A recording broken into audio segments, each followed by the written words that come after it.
ഹരിപ്പാട് ആരംഭിക്കുന്ന മെഡിക്കൽ കോളേജിനായി ഏറ്റെടുത്ത കരുവാറ്റയിലെ സ്ഥലം ആരോഗ്യമന്ത്രി കെ മുരളീധരൻ സന്ദർശിച്ചു. സൂപ്പർ സ്പെഷ്യാലിറ്റി മെഡിക്കൽ കോളേജിന് 6 മാസത്തിനകം തറക്കല്ലിടുമെന്ന് മന്ത്രി മുരളീധരൻ പറഞ്ഞു. മന്ത്രിമാരായ രമേശ് ചെന്നിത്തല, എം ലിജു എന്നിവർ ആരോഗ്യമന്ത്രിയോടൊപ്പം ഉണ്ടായിരുന്നു. ഹരിപ്പാട് ആരംഭിക്കുന്ന മെഡിക്കൽ കോളേജിനായി ഏറ്റെടുത്ത സ്ഥലം ആരോഗ്യമന്ത്രി കെ മുരളീധരൻ സന്ദർശിച്ചു. ആഭ്യന്തര വകുപ്പ് മന്ത്രി രമേശ് ചെന്നിത്തല, എക്സൈസ് സഹകരണ വകുപ്പ് മന്ത്രി എം ലിജു എന്നിവരും മന്ത്രിയോടൊപ്പം ഉണ്ടായിരുന്നു. എല്ലാ വിഭാഗവും ഉൾപ്പെടുന്ന സൂപ്പർ സ്പെഷ്യാലിറ്റി ഇൻസ്റ്റിറ്റ്യൂട്ട് ആയിരിക്കും ഹരിപ്പാട് മെഡിക്കൽ കോളേജിലൂടെ യാഥാർത്ഥ്യമാകുകയെന്ന് മന്ത്രി കെ മുരളീധരൻ പറഞ്ഞു. 6 മാസത്തിനുള്ളിൽ തറക്കല്ലിട്ട് പണി ആരംഭിക്കുമെന്നും എത്രയും വേഗം പണി പൂർത്തിയാക്കുമെന്നും മന്ത്രി അറിയിച്ചു. ആലപ്പുഴ മെഡിക്കൽ കോളേജിൽ 2 മാസത്തിനുള്ളിൽ പരീക്ഷണാടിസ്ഥാനത്തിൽ കമ്മ്യൂണിറ്റി കിച്ചൺ ആരംഭിക്കുമെന്നും മന്ത്രി പറഞ്ഞു. മെഡിക്കൽ കോളേജിന്റെ പ്രവർത്തനങ്ങൾ മികച്ചതാക്കുന്നതിനുള്ള നടപടികൾ സ്വീകരിച്ചു വരികയാണെന്നും മന്ത്രി അറിയിച്ചു. മഴക്കെടുതി റിപ്പോർട്ടുകൾ വന്നു തുടങ്ങിയപ്പോൾ തന്നെ ആശുപത്രികൾക്ക് പൂർണ്ണ സജ്ജമാകാനുള്ള നിർദ്ദേശം നൽകിയിട്ടുണ്ട്.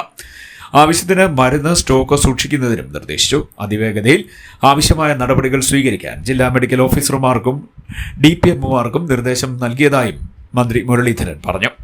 ഒരു സൂപ്പർ സ്പെഷ്യാലിറ്റി മെഡിക്കൽ ഇൻസ്റ്റിറ്റ്യൂട്ട്, അതായത് മെഡിക്കൽ കോളേജുകൾക്ക് നാടൻ ഭാഷയിൽ അടുക്കും മേൽ മെഡിക്കൽ ഇൻസ്റ്റിറ്റ്യൂട്ട്, അതിന് നിങ്ങൾ തയ്യാറാണെങ്കിൽ ഞങ്ങൾ എന്നേ തയ്യാറാണ്. ഞങ്ങൾ സ്ഥലമൊക്കെ എടുത്ത് വെച്ചിട്ടുണ്ട്, ഭൂമി അക്യൂർ ചെയ്ത് കഴിഞ്ഞു. എങ്കിൽ നിങ്ങൾ തീർച്ചയായിട്ടും അതിന്റെ ഡീറ്റെയിൽസ് സമർപ്പിച്ചാൽ ഞങ്ങളതിന് തീർച്ചയായിട്ടും ഞങ്ങൾ അനുകൂലിക്കും എന്ന് തന്നെ അദ്ദേഹം തുറന്നു. സാധാരണ പരിഹരിക്കാന്നൊക്കെയാണ് സാധാരണ കേരളത്തിന്റെ അംഗങ്ങളോടൊക്കെ പറഞ്ഞിരുന്ന മുൻകാലം. ഇത്തവണ പറഞ്ഞല്ല, ചെയ്യാം എന്ന് തന്നെ അദ്ദേഹം ഉറപ്പിച്ചു പറഞ്ഞപ്പോഴാണ് എന്നാൽ അതിന്റെ പ്രവർത്തനം തുടങ്ങാൻ തീരുമാനിച്ചു.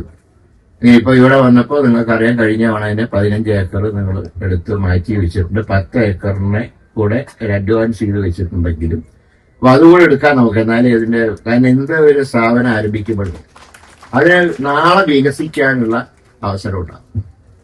ആ കാരണം കൊണ്ട് തന്നെ ഞാൻ ഇന്ന് കാലത്ത് ശ്രീ രമേശ് ചെന്നിത്തലയുടെ സാന്നിധ്യത്തിൽ ഞങ്ങൾ ഉദ്യോഗസ്ഥന്മാരൊക്കെ ഇരുന്ന് ജനപ്രതിനിധി എടുക്കും.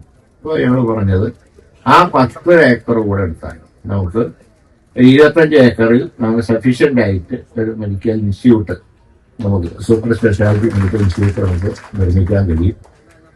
സന്ദർശനത്തിന് ശേഷം നടന്ന ആലോചനാ യോഗത്തിൽ ആഭ്യന്തരമന്ത്രി രമേശ് ചെന്നിത്തല അധ്യക്ഷനായി. ഉപമന്ത്രി എല്ലാ കാര്യങ്ങളും ഇപ്പൊ നന്നായി പഠിച്ച്, നേരത്തെയും അത് തന്നെയാണ്, ഇപ്പൊ കുറെ കൂടി അധ്വാനിച്ച് കാര്യങ്ങൾ മനസ്സിലാക്കി കാര്യങ്ങൾക്ക് നേതൃത്വം കൊടുക്കുന്ന CM ലിജുവിനെ ഞാൻ മുഖ്യ പ്രഭാഷണത്തിനായി ക്ഷണിക്കും. ആശുപത്രികളുടെ മികച്ച പ്രവർത്തനം സാധ്യമാക്കുന്നതിന് ഡോക്ടർമാരുടെ എണ്ണം വർദ്ധിപ്പിക്കേണ്ടി വരുമെന്ന് യോഗത്തിൽ സംസാരിച്ച മന്ത്രി എം ലിജു പറഞ്ഞു. ചില ആവശ്യങ്ങൾ കൂടി നമ്മുടെ ആരോഗ്യമന്ത്രിയോട് പറയുകയാണ്. കാരണം അത്രയ്ക്ക് തന്നിരിക്കുകയാണ്.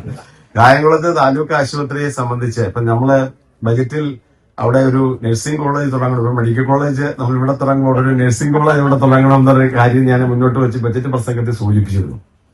കായംകുളം താലൂക്ക് ആശുപത്രിയിൽ നിലവില് 127 തസ്തികകളാണുള്ളത്. അവിടെ പുതിയ കെട്ടിടം പണി നടന്നുകൊണ്ടിരിക്കുന്നു. 150 ഉണ്ട്. 127 കൂടെ ഇനി വരണം. പക്ഷെ അതിനു മുമ്പ് തന്നെ കഴിഞ്ഞ ഗവൺമെന്റിന്റെ സമയത്ത് തന്നെ കോവിഡ് വന്ന സമയത്ത് അവിടെ ഫെസിലിറ്റീസ് ഉണ്ടെങ്കിലും 50 ബെഡിന്റെ സൗകര്യം അവിടെ ഉണ്ട്. പക്ഷെ നമുക്ക് 50 ബെഡ് ഇല്ല. ഈ 50 ബെഡ് ഉണ്ടെങ്കിൽ മാത്രമേ 200 ബെഡ് തികഞ്ഞ് നമുക്കൊരു നഴ്സിംഗ് കോളേജ് അവിടെ തുടങ്ങാനായിട്ട് പറ്റുകയുള്ളൂ. ഞങ്ങൾ അതിന്റെ പ്രാരംഭ പ്രവർത്തനം നോക്കിയപ്പോൾ ഉണ്ടായ ഒരു പ്രധാനപ്പെട്ട ഡിഫക്റ്റ് 200 ബെഡ് ഉണ്ടെങ്കിൽ മാത്രമേ നഴ്സിംഗ് കോളേജ് തുടങ്ങാൻ പറ്റൂ എന്നുള്ളതാണ്.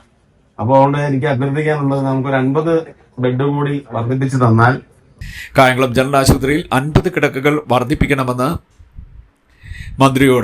മന്ത്രി എം ലിജു ആവശ്യപ്പെട്ടു. മുൻ MLA അഡ്വക്കേറ്റ് B ബാബു പ്രസാദും യോഗത്തിൽ പങ്കെടുത്തു. CDN news Harippad.